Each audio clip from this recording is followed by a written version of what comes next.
माझ्या आईची अशी खात्री आहे की मी शारीरिकदृष्ट्या मेला आहे आणि आता ती बाकीच्यांनाही हेच पटवून देऊ लागली आहे. याची सुरुवात नाश्त्याच्या वेळी झाली. अचानक तिने माझ्याकडे पाहिले आणि हसत हसत म्हणाली की एका कारने मला धडकून माझा मृत्यू झाला हे किती दुर्दैवी आहे. मला वाटलं हा एखादा विचित्र जोक असेल. पण माझी आई एक शिस्तप्रिय जुन्या विचारांची स्त्री आहे. ती असे जोक्स करत नाही. पण त्यानंतर गोष्टी अधिक गंभीर झाल्या. तिने माझ्या वडिलांना सांगायला सुरुवात केली की मी मेला आहे. मग माझ्या आजीला सांगितलं. माझी आजी खूप धार्मिक आहे आणि जेव्हा मी तिला हाय म्हटलं, तेव्हा ती म्हणाली की ती माझ्या आत्म्याच्या शांततेसाठी प्रार्थना करत आहे. मी तिथेच थिजलो.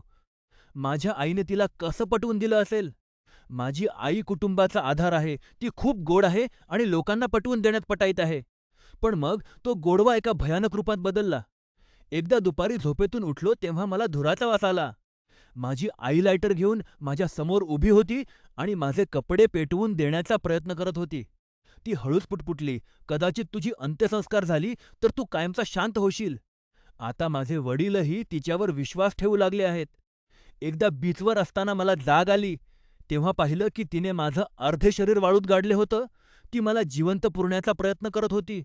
जेव्हा मी तिच्यावर ओरडलो, तेव्हा ती फक्त हसली आणि म्हणाली, "मृत व्यक्ती ओरडत नाहीत." आता हे सर्व पसरत चाललं आहे. माझे शिक्षक माझ्याकडे दुर्लक्ष करतात. माझे मित्र असं वागतात जणू मी एखादा भूत आहे. माझ्यासाठी कोणी जेवण बनवत नाही. मी तिला ऑनलाईन शवपेटी आणि मृतदेह टिकवून ठेवण्याचे केमिकल्स शोधताना पकडलं. ती मला सांगत होती की एका विशिष्ट पेटीत मी खूप छान दिसीन. हे सगळं एखाद्या शोकांतिकेत संपण्याआधी मी शहर सोडून जाण्यासाठी माझ्या बॅगा भरत होतो. मी माझ्या बॅगा भरून पूर्णच करत होतो. तितक्यात माझे आई-वडील एका अशा व्हॅनमधून आले जी आमची नव्हती. त्यांच्यासोबत 10 लोक होते आणि त्या सर्वांच्या हातात फावडे होते.